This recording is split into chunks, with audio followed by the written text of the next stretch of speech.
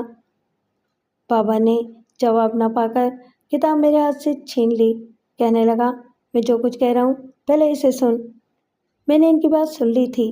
وہ اکثر اسے سورج مکھی کہہ کر دل کے پھپولے پھوڑا کرتے۔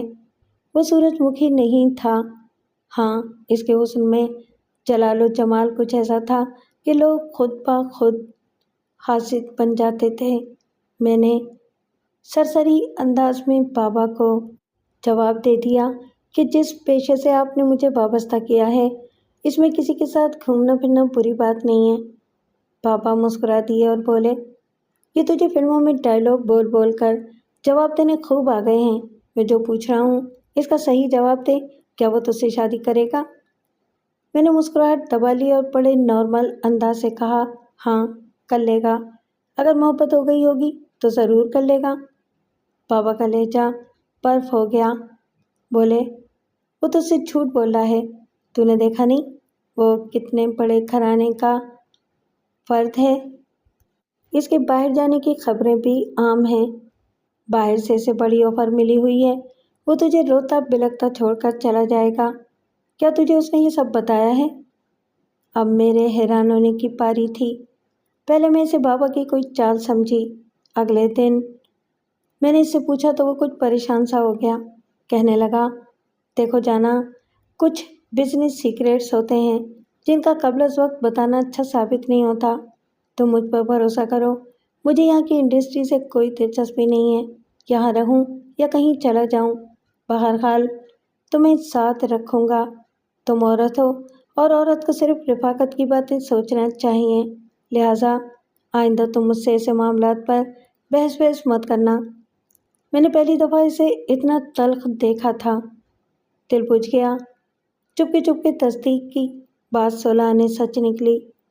اگر وہ مخلص تھا تو پھر مجھ سے اپنے معاملات کیوں چھپا رہا تھا؟ اس کا مطلب یہ ہوا کہ وہ مسلسل پچھلے 4 ماہ سے مجھے بیوقوف بنا رہا تھا۔ درد کا قاتل نشتر رگوں پہ میں اترتا چلا گیا۔ رونا آیا تو شوٹنگ ملتوی کر کے گھر آ گئی۔ آنسوؤں کی تیز دھار سے کٹ کر خواب گر گئے۔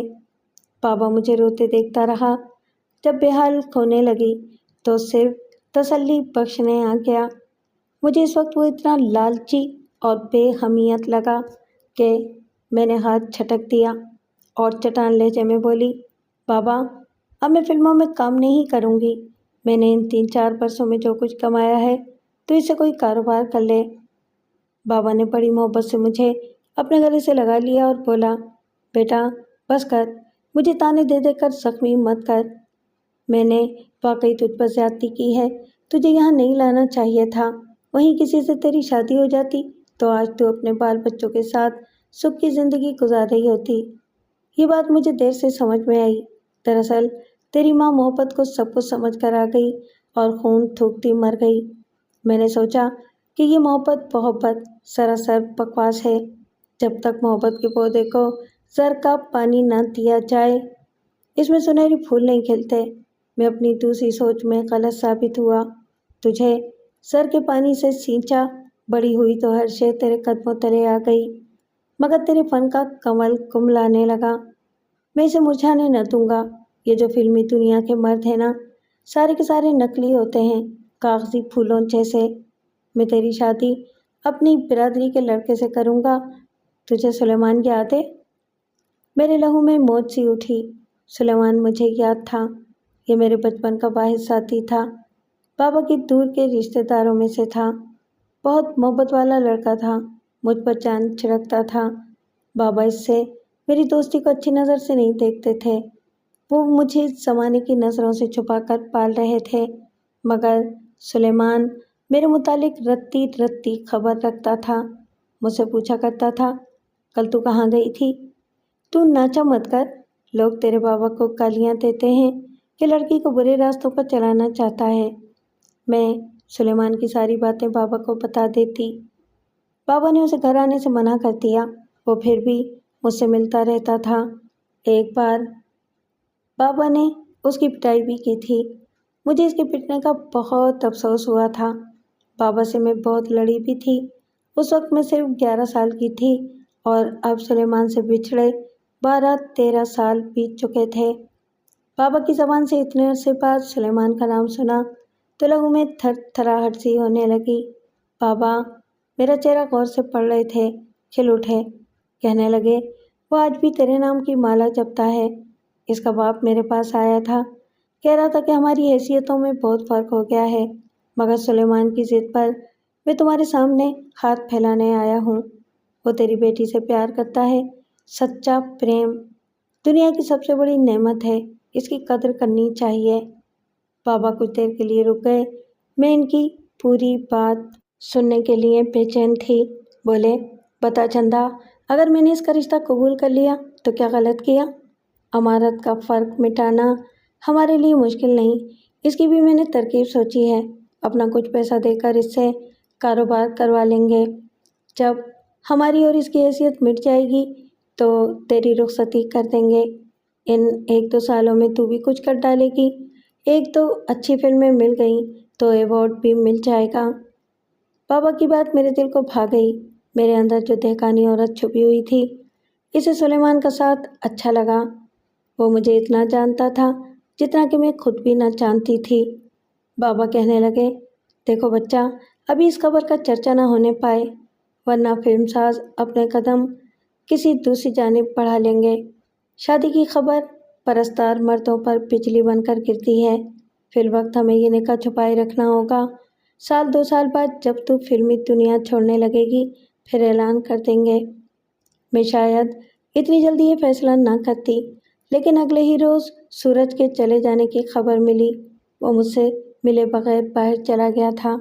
اس کے جانے سے دل میں اندھیرا ضرور ہوا، مگر سلیمان کی محبت کا ننھا سا دیا لو دے رہا تھا۔ میں خودکشی سے باز رہی۔ بابا نے خاموشی سے سلیمان کو بلوایا، اپنے چند بااعتماد دوستوں کو مدعو کیا اور بڑی رازداری سے میرا نکاح سلیمان سے کر دیا۔ دل کی خراشوں میں جلن سی ہوئی، مگر مجھے بھی اپنا معیار وفا بدلنا پڑا۔ خالی خلی باتیں تو زندگی نہیں بدلتی، اس کے لیے بعمل بھی ہونا ضروری ہوتا ہے۔ سورج کو اپنا کیریئر مجھ سے زیادہ عزیز تھا، مجھے بھی اپنا مستقبل اس سے زیادہ پیارا سمجھنا ضروری ہو گیا۔ بابا نے سلیمان کے ہاتھ میں میرا ہاتھ دے کر میرے دل سے اندیشوں کے سارے کانٹے چن لیے تھے۔ میں نے بڑی یکسوئی سے اپنے کام کی طرف توجہ دی۔ سلیمان سے ملنے کا 2 باری موقع ملا۔ وہ خوش بھی تھا اور متنفر بھی۔ کہتا تھا، مجھے یقین نہیں آ رہا ہے کہ تم مجھے مل گئی ہو۔ میں اپنی سی پوری کوشش کروں گا کہ تمہارے بابا کو خوش کر سکوں، مگر پتہ نہیں کیوں مجھے ان کے پیار پر بھروسہ نہیں ہے۔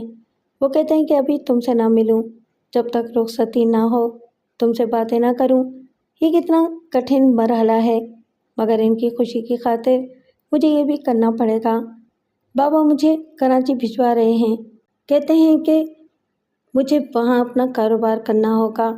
خیر، یہ بھی صحیح۔ میں نے اپنی ناؤ بابا پر چھوڑ دی تھی، اس لیے سلیمان سے کہہ دیا کہ بابا کی ہدایت پر عمل کرو، وہ ہم دونوں سے زیادہ عقل مند ہیں، ہمارے بھلے کی بات ہے۔ ان 2 ملاقاتوں کے بعد وہ مجھ سے نہیں ملا۔ میں نے ایوارڈز بھی لیے، دور دور تک شہرت بھی پھیلی، مگر سلیمان کا بزنس جم کر نہ دیا۔ اس دوران مجھے سورج کی یہ اطلاع ملی کہ اس نے باہر شادی کر لی ہے۔ اس کے کزن مصطفیٰ نے مجھے یہ خبر سنائی، کہنے لگا، آپ نے اس کے ساتھ بڑی زیادتی کی۔ اس نے مجھے خط لکھا ہے کہ چندہ نے میرے کسی خط کا جواب نہیں دیا۔ میں ہنگامی حالات میں یہاں آیا تھا، اسے مل نہ سکا۔ اس نے مجھ سے سارے ناطے توڑ لیے۔ میرا ارادہ تھا کہ ایک بار پاکستان جاؤں گا اور اس سے شادی کر کے اسے ساتھ لے آؤں گا، مگر اس نے میرے سارے منصوبے بگاڑ کر رکھ دیے۔ میں یہاں مجبوری کے تحت شادی کر رہا ہوں۔ چندہ سے کہنا، تم فلمی دنیا کا چاند بنی رہو، شاید تمہیں یہی کچھ بننا اچھا لگتا تھا، میں تمہیں غلط سمجھ بیٹھا۔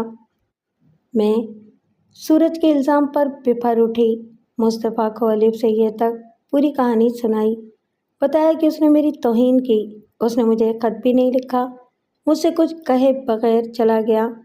مجھے اس سے نفرت ہو گئی ہے، اب چاہے وہ دیوتا کے روپ میں بھی کیوں نہ لوٹے، میں اس سے نفرت ہی کروں گی۔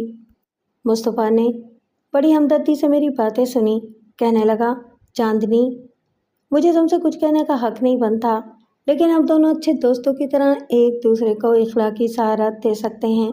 میں سمجھتا ہوں تمہارے ساتھ کوئی دھوکہ ہوا ہے، سورج جیسا آدمی نہیں ہے۔